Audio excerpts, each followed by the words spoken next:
I'm Gale Banks, and in this episode, we're going to learn all about motor oil chemistry. It's time for Speed School.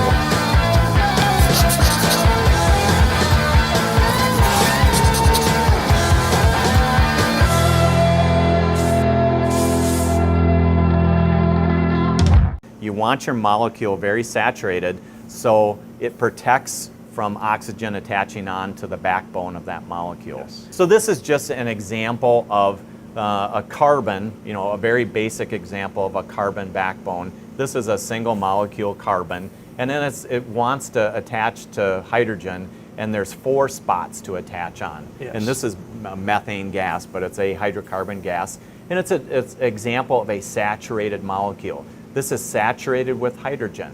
So if you had this gone, there would be more room to come in and have something attack that molecule. Yes. And attach on. Yes. So here's an example of what's called a free radical molecule. So this had a hydrogen molecule cleaved off, so it's gone. Now there's an opening here where oxygen can come in and attach on there, and once the oxygen attaches on there, the backbone gets heavier and more gets attached, and then pretty soon the viscosity goes up, and that's a precursor to sludge. All right, here's some examples of actual molecules that you might see in a motor oil, a base oil for motor oil.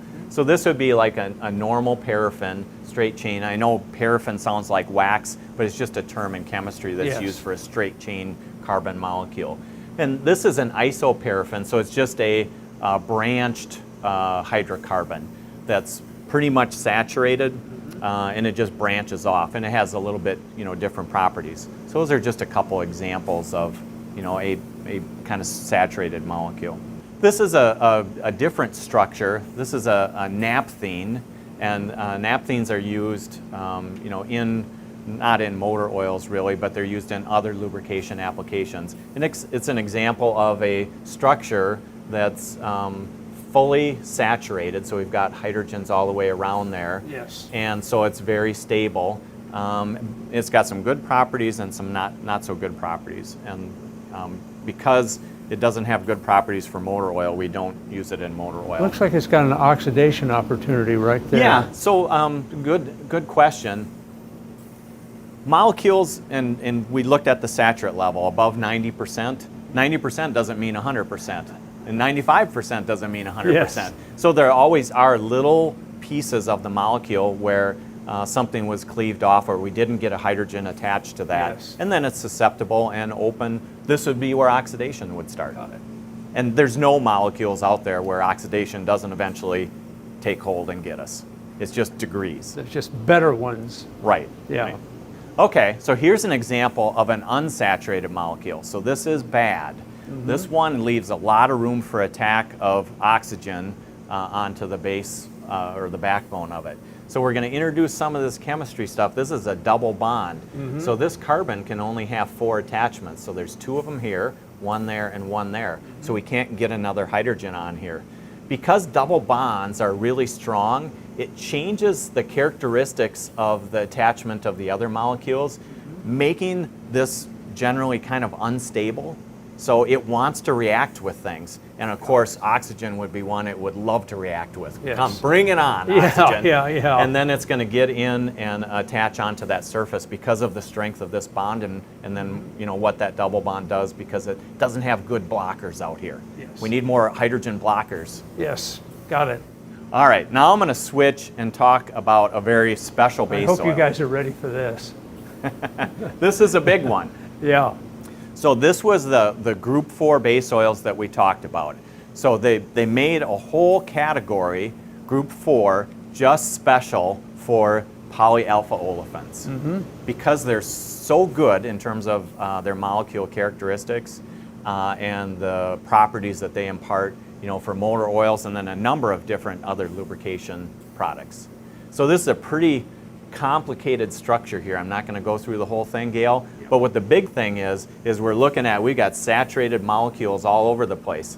They got 3 hydrogens and an attachment to another hydrocarbon. Yes. So the way these are designed, they have excellent flow properties, that viscosity index is tremendous. So they're very thick at high temperatures, and then at cold temperatures they don't thicken up that much. Yes. So we're going to see that today too, how well these types of molecules flow at extremely low temperatures. Yes. That's one of the big benefits of this, besides the oxidation resistance.